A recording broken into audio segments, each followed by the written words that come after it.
Hello again Sega fans, it's James the SEGAHolic of the Sega Guys here, and while we're only 4 days into 2025, the homebrew community simply refused to take a break.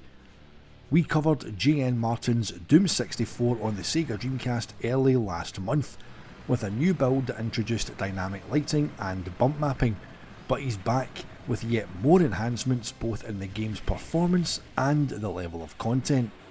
Performance wise, the game now has an uncapped frame rate, which according to J.N. Martin's GitHub release notes is 60 FPS for the majority of the game. But it's the content that takes this port to the next level, with the inclusion of the Lost Levels, an official expansion included with the 2020 Steam version by Night Dive Studios that continues the campaign story, as well as Doom Episode 1 Knee Deep in the Dead. For those who haven't heard of Knee Deep in the Dead, it's a fan mod for Doom 64 CE which recreates the opening stages of classic Doom, but with enhanced visuals and some gameplay tweaks. But let's recap exactly what the Dreamcast version of Doom 64 does, because the development cycle on this has been relentless, and it shows the incredible power and capabilities of the Callisto OS SDK. 16 simultaneous dynamic lights on screen, bumped mapped environments and weapons, geometry tessellation, mouse and keyboard support, dual analog controller support, VMU icons that show damage, 60 FPS performance, the Steam exclusive Lost Levels, and Doom Episode 1 Knee Deep in the Dead.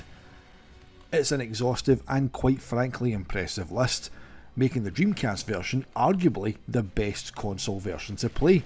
And I say that fine well knowing that the game is on modern day consoles and is downloadable on Xbox Game Pass.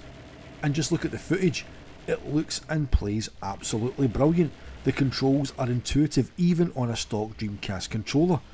It's a remarkable piece of homebrew content at a time when the Dreamcast scene is on absolute fire with the recent release of Skimp's Grand Theft Auto 3 Alpha build, which you can also see in action right here on our channel.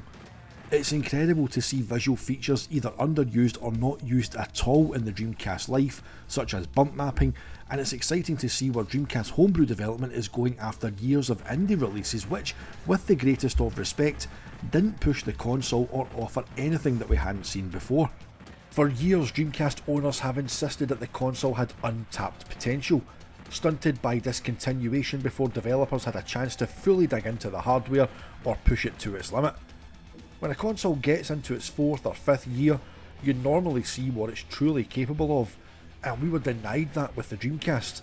But now, thanks to the homebrew community, we're starting to see that potential realised. Full instructions on how to compile your build are available on J.N. Martin's GitHub page, and as always, no links to any compiled builds will be provided. And I get that it's frustrating not to be provided with ready to play CDIs, but if we want to continue seeing homebrew of this quality on the Dreamcast, we have to ensure that we respect the developers' wishes and keep things on the right side legally. As Doom 64 on Dreamcast nears completion, I do hope you've enjoyed this look at the latest build, and as always, thank you for watching, and until next time, we'll see you on the Sega side.